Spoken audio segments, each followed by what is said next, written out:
날 서울에 카프카의 연인 밀레나라는 카페가 있었다. 당시 한국에서는 낯선 이름이었지만 프라하에 가면 지금도 카프카와 더불어 향기를 느낄 수 있는 이름이다. 프라하를 휘감은 대기 속에는 온몸으로 자유와 사랑을 실천하며 살아있는 불덩이처럼 살다간 의인의 숨결이 남아있다. 프란츠 카프카를 말할 때 빠뜨릴 수 없는 이름 밀레나 예센스카. 밀레나는 카프카라는 미로에서 길을 밝혀주는 등불 같은 존재다. 카프카의 삶에 스쳐간 수많은 인연 중 밀레나 예센스카라는 이름은 유독 따뜻한 온도를 남긴다. 당신에게 편지를 쓰지 않으면 나는 존재하지 않는 것 같아요. 카프카가 그녀에게 보낸 이 편지 구절이 아니더라도 밀레나는 카프카의 영혼이 머문 여인이라고 해도 지나치지 않을 것이다. 카프카의 글을 처음으로 체코어로 옮긴 그녀는 단순한 번역가가 아니라 그의 내면을 번역해준 첫 번째 인간이었다. 카를 대학교 교수이자 외과 의사인 아버지와 독일계 중산층 출신인 어머니 사이에서 태어난 밀레나는 남부럽지 않은 환경이었지만 아버지와의 갈등을 심하게 겪었고 유대인과 자유결혼을 하면서 가정과는 등을 졌다. 프라하 최초의 여학교로 설립된 미네르바를 졸업하면서 일찍이 페미니스트적인 기질을 드러낸 그녀는 대학에서 음악과 의학을 공부하다 번역가와 저널리스트로 활동했다. 체질적으로 전통을 거부하던 밀레나는 옷을 입은 채로 불타바 강에 뛰어들어 수영을 한다든가 한밤중에 공동묘지로 소풍을 간다든가 하는 괴팍한 행동을 보였다. 본인의 기질 탓도 있었지만 아마 미네르바의 학풍과도 연관이 있었을 것으로 보인다. 당시 유럽을 휩쓸던 미레파 마리네티와 표현주의 예술, 선구적인 무용가 이사도라 덩컨의 자취를 풍기던 밀레나는 카프카의 화부에 대한 체코어 번역의 허락을 구하기 위해 편지를 보냄으로써 카프카와 인연을 맺었다.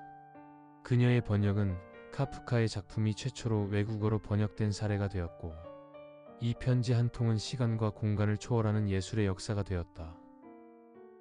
아웃사이더 성향이 강한 두 사람은 이내 상대에게 빨려들었다. 만남은 짧았지만 밀레나의 첫 편지 이후 1920년부터 3년간 서신교환을 통해 뚫은 깊은 정신적 교감을 했다. 이 편지들은 단순한 연애 편지가 아니라 카프카의 내면적孤独과 밀레나에 대한 정신적 집착이 드러난 문서로 평가된다. 안타깝게도 밀레나가 보낸 편지는 카프카가 다 태워버려 전해지지 않고 카프카의 친구 막스 브로트의 전원이나 카프카의 회신 속에서만 단편적이고 간접적으로 알 수 있을 정도다. 짧은 만남 이후 긴 소통이 이어졌다. 인간관계는 특히 아웃사이더 기질이 강한 사람끼리 정신적으로 소통이 된 사이라면 시간의 길이보다 밀도가 중요했을 것이다. 카프카는 결핵으로 생을 마쳤고 그 후 밀레나는 강제 수용소에서 세상을 떠났다. 이들이 보여준 미완의 사랑은 역사 속으로 사라졌지만 카프카의 문학과 저널리스트, 저항 지식인으로 살다간 밀레나의 삶은 의미 있는 역사로서의 향기를 전하고 있다. 또한 카프카로서는 욕망과 소멸의 양가 감정, 즉 에로스와 타나토스라는 분열적 현실을 체험하면서도 유일하게 예술적 소통이 되는 상대가 밀레나였고 이것은 그녀도 마찬가지였다. 나는 당신에게 편지를 쓸 때만 숨을 쉴 수 있다라는 초기의 서신은 카프카 내면의 고백이자 글쓰기 정체성의 등식을 확인해주는 정보이기도 하다.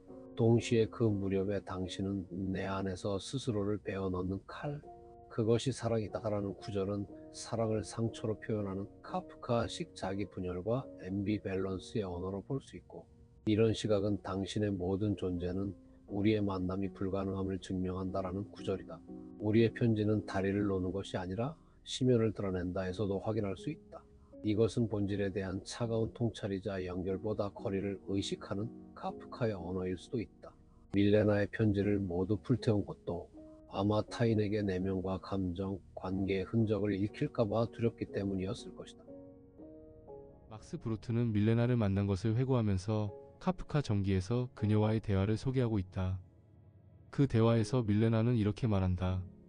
그는 나를 사랑했지만 세상의 공기 속으로는 나오지 못했어요. 나는 그를 구하고 싶었지만 그가 나를 더 깊이 끌어당겼죠. 브로트는 이 말을 듣고 그녀는 카프카를 누구보다 잘 이해한 여인이었다라고 기록했다.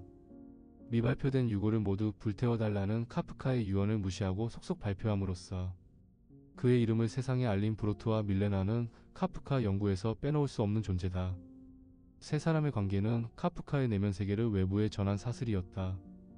카프카의 고독을 증언한 이는 브루트였고 그 고독을 품은 이는 밀레나였다.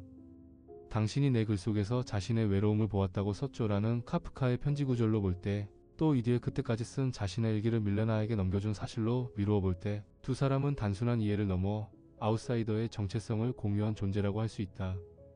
두 사람의 관계는 온전히 지속되지 못했다. 밀레나는 유부녀로서 당시 남편과 헤어질 처지가 아니었다. 물론 이후 남편과는 이혼하지만 카프카와 밀레나의 관계에서 물리적인 거리는 큰 의미가 없었다. 서신교환으로도 충분히 정신적인 교감을 할 정도로 관계는 깊었다. 상대의 정신적인 무게가 차지하는 비중이 너무도 컸기 때문이다. 프라하와 빈 사이에 오고 간 편지는 그들의 숨결이었다. 편지 속에서 그들은 서로를 구원하고 또 천천히 소멸했다. 카프카의 결핵이 깊어갈수록 밀레나의 언어는 더욱 뜨거워졌다. 다만 카프카로서는 그 열정을 다 쏟을 처지가 못 되어서 나는 당신을 내 삶보다 더 사랑하지만 진리만큼은 아니다. 라는 말을 했는지도 모른다. 1924년 6월 3일 카프카가 빈 교회의 요양소에서 숨을 거두고 6월 6일 밀레나는 프라하 신문에 카프카를 추모하는 장문의 사망 기사를 썼다. 카프카의 삶과 작품 세계를 통찰력 있게 담아낸 최초의 중요한 평가라는 말을 듣는 그 기사 일부를 보면 그녀가 카프카를 어떻게 생각했는지 알 수 있다. 그는 수줍고 불안하고 온순하고 친절했지만 그가 쓴 책들은 끔찍하고 고통스러웠다. 그는 세상을 보이지 않는 악마들로 가득 차 무방비 상태의 인간들을 갈기갈기 찢어발기고 파괴하는 것으로 보았다. 그는 너무 투시력이 뛰어나고 너무 총명해서 살아갈 수 없었고 너무 약해서 싸울 수 없었다. 세상에 대한 그의 지식은 비범하고 깊었다. 그는 그 자신이 비범하고 심오한 세계였다. 그는 현대 독일 문학에서 가장 중요한 책들을 썼다. 세계적으로 현 세대의 투쟁을 담고 있으면서도 모든 편향성을 지향했다. 그의 책들은 진실하고 냉혹하고 고통스러웠으며 상징적인 부분에서조차 자연스러운 면모를 보였다. 마지막 소설 법 앞에서는 수년 동안 원고 형태로 남아 출간될 준비가 되어 있었다. 이 책은 읽고 나면 세상이 너무나 완벽하게 묘사되어 더 이상의 설명이 필요 없을 정도로 깊은 인상을 주는 책 중 하나다. 그의 모든 책은 사람들 사이의 은밀한 오해와 순수한 죄책감의 공포를 그려낸다. 그는 예술가였고 양심의 가책을 느끼는 사람이었다. 그는 귀머거리인 다른 사람들이 안전하다고 느끼는 곳에서도 들을 수 있었다. 카프카의 사후, 밀레나는 철저히 레지스탕스의 삶을 살았다. 그녀는 카프카와의 서신 관계로만 알려진 인물이 아니라 실제로는 20세기 유럽 정치사에서 가장 위험한 길을 걸었던 여성 중 한 명이다. 삶 전체가 저항이었던 그녀는 1920년대와 1930년대에 급진적 비판적인 언론인으로서 활동했다. 파시즘의 초기 징후를 목도하며 유럽 지식인의 책임을 느꼈고 민중의 빈곤과 전체주의의 기만을 폭로하는 칼럼을 지속적으로 썼다. 밀레나는 히틀러가 권력을 잡기 전부터 이미 위험한 언어를 사용한 인물이었다. 나치가 집권한 뒤에는 유대인 정치범 도피를 지원했고 나치가 영향력을 확대하자 밀레나는 프라하에서 유대인 사회주의자 지식인들의 도피를 조직적으로 도왔다. 또 체코슬로바키아 공산당에 입당한 다음 당내의 스탈린주의자들을 비판하다가 트로츠키주의자로 몰려 공산당에서 추방되기도 했다. 여권 위조와 은신처 제공, 국경 탈출 루트 연결, 정보 전달, 체포자 가족 지원 등 이런 행동들은 당시 즉각 사형을 당할 만큼 목숨이 걸린 일이었다. 1939년에 결국 밀레나는 게슈타포에게 국가 반역 혐의로 체포되었다. 실제 이유는 유대인과 지식인들을 탈출시키는 활동 때문이었다. 최후로 끌려간 라벤스 브리크 여성 강제 수용소에서는 4년 동안 강제 노동을 겪었다. 여기서도 놀라운 점은 수용소 안에서도 저항의 중심 인물이었다는 것이다. 약한 수감자들을 대신해 벌을 받거나 동료들의 생명을 구하기 위해 고위 간수에게 직접 맞섰고, 비밀 교육과 글쓰기 모임을 만들거나 죽어가는 사람을 돌보았다. 라벤스 브리크 생존자들은 모두 밀레나는 우리가 만난 가장 용감한 인간이라고 증언한다. 마지막에 수용소에서 영양실조, 신장염, 강제노동 후유증으로 숨을 거두었는데 장례도 묘지도 기록도 제대로 남지 못했다. 다만 그녀의 용감한 활동은 사후에 인정받았고 1994년에 이스라엘 야드 바심의 열방 의인에 선정되었다.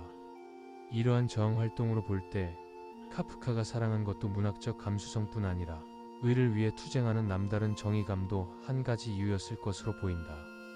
밀레나의 삶은 인간에 대한 책임으로 일관한 레지스탕스의 서사시였다고 할 것이다. 카프카와 밀레나의 이야기는 미완성이라는 결핍에서 인간의 영혼을 울린다. 그것은 끝나지 않은 문장이고 지금도 우리 안에서 계속 써지고 있기 때문이다. 현실에서 끝나는 완성형과 달리 미완의 사랑은 시간을 넘어 예술로 승화된다. 카프카의 불안은 일찍이 편지에서도 어두운 그림자를 드리웠다. 글자로 쓰인 입맞춤은 결코 입술에 닿지 않는다. 그것은 길 위에서 유령들에게 잡혀서 사라져버린다 라는 고백처럼 그에게 사랑은 늘 도달하지 못하는 곳에 있었고, 그래서 미완의 결핍에서 온 안타까움을 여전히 우리에게 전해주는지도 모른다. 반가운 소식 하나는 밀레나의 가상의 편지가 최근에 출간되었다는 것이다. 아직도 카프카에 대한 세계적인 관심이 지속된다는 것을 입증하는 뉴스라고 할 만하다. 크리스틴 에스티마라는 작가가 밀레나의 편지가 유실된 안타까운 현실에서 상상력을 동원해 카프카에게 보내는 편지라는 제목의 소설을 2025년 9월 9일에 출간한 것이다. 한국에서도 곧 번역본이 나오지 않을까 기대한다. 카프카가 타계한 직후 그녀가 쓴 추모 기사를 보고 나도 밀레나에게 감정이입을 해보았다. 오늘은 그녀가 카프카의 영전에 바치는 가상의 편지로 영상을 마친다.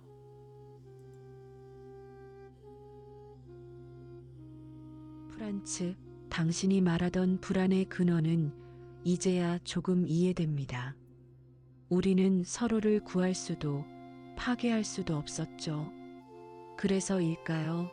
당신의 침묵이 오히려 내게는 가장 큰 말이었습니다. 나는 여전히 새 속의 소음 속에 있고 당신은 그 바깥의 어둠과 빛을 모두 끌어안았군요. 부디 그곳에서만큼은 편히 숨을 쉬세요. 당신의 문장은 지금도 내 안에 살아있어요. 프란츠, 우리는 서로에게 닿을 수 없었지만 당신이 내게 남긴 투명한 슬픔만은 잊히지 않아요. 내 삶은 여전히 소란해도 그 속에서 나는 가끔 당신의 고요를 찾는답니다. 부디 아파하지 말아요. 당신이 남긴 세계는 당신이 상상한 것보다 더 오래 나를 붙들 거예요. 당신의 영원한 벗 밀레나.